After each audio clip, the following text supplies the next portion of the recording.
Baik, selamat bertemu kembali dalam pelajaran agama hari ini. Pada pertemuan ini kita akan membahas tentang konsekuensi pewartaan Yesus. Kita tahu bersama bahwa tugas utama Yesus datang ke dunia ini adalah untuk mewartakan kerajaan Allah. Tetapi dalam mewartakan kerajaan Allah itu ada konsekuensi yang diterima Yesus, yakni konsekuensi yang pertama, Yesus ditolak. Lalu yang kedua, Yesus diterima. Jadi pewartaan Yesus itu tidak diterima semua orang, ya, tapi ada yang kontra, artinya tidak setuju. Lalu ada juga yang pro atau yang setuju. Maka pada pertemuan ini kita lihat dulu siapa-siapa saja yang pro dengan pewartaan Yesus serta yang kontra dengan pewartaan Yesus. Kita lanjut. Dalam kalangan masyarakat Yahudi ada 4 golongan masyarakat. Ya, masyarakat Yahudi itu tergolong dalam 4 kelompok masyarakat Yahudi. Yang pertama ada yang disebut dengan golongan ahli Taurat. Yang kedua, golongan bangsawan. Yang ketiga, masyarakat biasa. Dan yang keempat, kelompok pendosa. Jadi itulah masyarakat Yahudi itu terbagi 4 kelompok, ya. Jadi yang kontra adalah ahli Taurat. Tahu kontra, ya? Kontra artinya tidak setuju. Ahli Taurat tidak setuju dengan pewartaan Yesus. Apa alasannya? Nanti kita lihat. Lalu yang kelompok bangsawan juga tidak terima dengan pewartaan Yesus. Nah, kelompok yang pro atau yang mengikuti atau yang percaya adalah masyarakat biasa. Lalu kelompok pendosa, ya. Mereka inilah 2 kelompok ini yang pro atau setuju dengan pewartaan Yesus tentang kerajaan Allah. Sekarang kita lihat apa alasan ahli Taurat sehingga tidak menerima pewartaan Yesus. Kita lihat pertama dari sisi aturan Taurat Musa.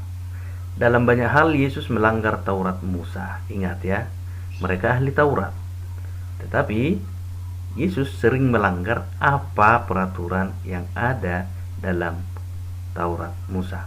Misalnya, menyembuhkan orang pada hari Sabat, mengizinkan muridnya makan tanpa terlebih dulu mencuci tangan, dan lain sebagainya. Bagi Yesus, aturan dibuat untuk manusia, bukan sebaliknya manusia hidup untuk aturan. Aturan seharusnya menyelamatkan manusia, bukan malah menyengsarakan manusia. Oke? Jadi orang Yahudi, terutama ahli Taurat, mereka itu melarang orang menyembuhkan pada hari Sabat. Lalu mereka juga tidak memperbolehkan seseorang makan tanpa terlebih dahulu cuci tangan. Nah, inilah yang dilanggar Yesus. Yesus datang ke dunia melanggar hukum Taurat Musa. Sementara ahli Taurat ini sudah mengajarkannya kepada banyak orang. Maka ahli Taurat tidak setuju dengan pewartaan Yesus ini, atau mereka kontra. Lalu yang kedua dari sisi ajaran Taurat Musa. Banyak ajaran Yesus yang dinilai bertentangan dengan Taurat Musa, terutama hukum kasih. Yesus hadir ke dunia mengajarkan hukum kasih.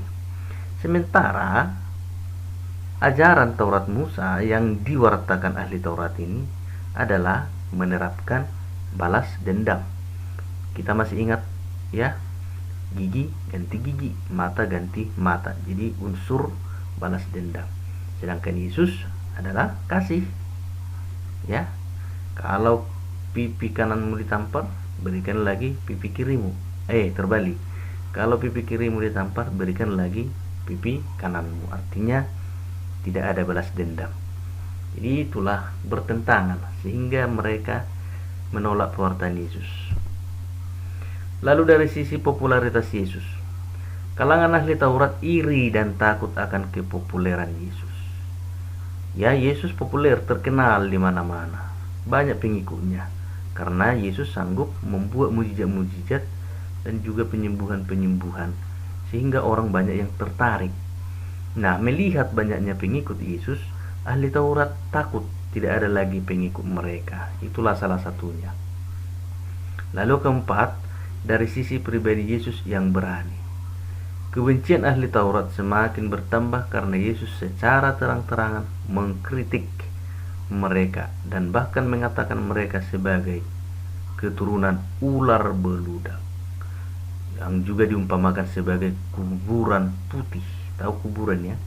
Kuburan itu indah di luar, tetapi dalamnya tengkorak. Jadi itu melambangkan orang-orang munafik. Ya, kita mengenal bahwa para ahli Taurat, orang Yahudi adalah munafik karena mereka hanya mengajarkan, tapi mereka tidak berbuat apa yang diajarkan. Nah, itulah 4 alasan mengapa para ahli Taurat ini tidak setuju dengan ajaran Yesus. Nah, sekarang kita lihat dulu apa alasan para bangsawan ini menolak pewartaan Yesus. Ya, kaum bangsawan tidak secara jelas menolak Yesus. Ketidaksukaan kaum bangsawan kepada Yesus lebih tertuju pada konsep dan ajaran Yesus tentang harta dan kekayaan. Bangsawan tentunya menganggap kekayaan itu dalam hal duniawi, yaitu mengumpulkan banyak harta. Sedangkan Yesus menyatakan kekayaan itu yakni kekayaan surgawi ya. Bagi Yesus kekayaan adalah sarana yang dapat dipergunakan untuk memperoleh keselamatan abadi di surga, yaitu dengan cara berbagi, membantu orang-orang yang terlantar dan miskin. Nah, bagi orang bangsawan kekayaan itu adalah suatu kebanggaan. Dengan memiliki harta yang banyak, maka mereka akan disegani banyak orang, mereka akan dihormati. Nah, jadi berbanding terbalik arti kekayaan di dalam pewartaan Yesus dan pemahaman bangsawan. Jadi itulah membuat mereka ini, para kaum bangsawan ini, kontra atau tidak terima dengan pewartaan Yesus. Kita lanjut. Nah, kita lihat alasan mengapa masyarakat biasa dan kaum pendosa pro atau setuju dengan Yesus. Ya, banyak orang atau masyarakat biasa yang mendukung Yesus. Mereka tertarik dengan Yesus dan menerima Yesus. Alasannya karena Yesus selalu membela mereka. Ya, contohnya Yesus membela perempuan yang kedapatan berbuat zina. Ya. Lalu yang kedua, Yesus menyelamatkan mereka. Yesus menyembuhkan orang-orang yang sakit. Yesus merangkul orang-orang yang disingkirkan, seperti menyembuhkan orang kusta, ya kan? Orang kusta dalam kalangan Yahudi itu adalah orang-orang yang terpinggirkan karena mereka dianggap pendosa. Mereka mengalami penyakit itu karena banyaknya dosa, sehingga mereka tidak diberi tempat, mereka dikucilkan. Tetapi Yesus datang, merangkul mereka, bahkan menyembuhkan. Nah, inilah yang membuat masyarakat biasa ini, yang dianggap pendosa ini, tertarik dengan Yesus. Lalu, menyembuhkan mereka dari berbagai penyakit. Betul ya, dari orang lumpuh disembuhkan, orang buta dibuat menjadi bisa melihat. Jadi, tentu mereka tertarik dengan Yesus. Lalu mengangkat harkat dan martabat mereka. Inilah ya, manusia-manusia, orang-orang di masyarakat Yahudi yang dianggap berdosa, tidak berguna, justru dirangkul Yesus. Yesus peduli pada mereka, peduli kepada mereka yang menderita, peduli kepada mereka yang miskin dan terlantar. Jadi itulah orang-orang yang menerima pewartaan Yesus. Demikian pertemuan kita hari ini. Semoga pelajaran ini bisa membantu kita untuk mengetahui apa konsekuensi yang dihadapi Yesus